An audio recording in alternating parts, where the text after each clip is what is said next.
Actually, children who appear overly independent and mature at a young age may develop more psychological issues as adults. These individuals typically handle all problems on their own, habitually refuse help from others, don't want to burden anyone, and don't want to be burdened by others either.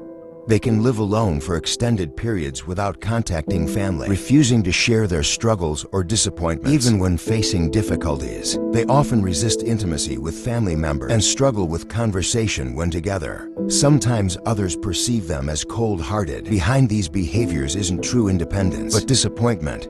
What psychologists call disappointment-based emotional isolation. This usually stems from parental emotional neglect during childhood. For example, when you faced difficulties and sought parental help, instead of comfort and support, you received indifference or even blame. When a child falls, some parents might say, "Why are you always so careless?" This teaches children subconsciously that expressing difficulties to others is unreliable. As a result, they isolate their emotions and are forced to become independent, adopting the mindset that if I don't expect anything from others, I won't be disappointed. People who have been independent for too long become increasingly detached and lose the ability to love. They often develop avoidant attachment styles. While they appear calm and rational on the surface, seemingly without need for others, what they're actually doing is closing themselves off and refusing to develop emotional connections with anyone, silently drawing boundaries between themselves and the outside world. After years of emotional self-isolation, some people project this onto others, viewing their partner's emotional needs as unreasonable, believing that if their partner is affectionate, they're dependent, or if they show vulnerability, they're putting on an act or lacking self-identity.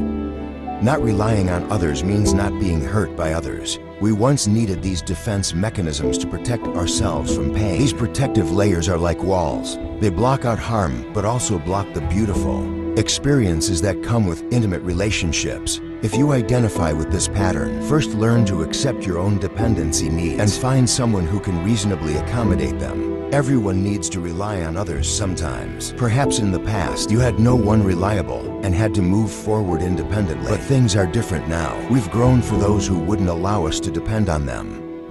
We no longer need to beg for their love. Instead, we can choose to be with others who are willing to accept us. Second, try to practice dependency in small ways. For overly independent people, asking for things is difficult. You might feel nervous or anxious.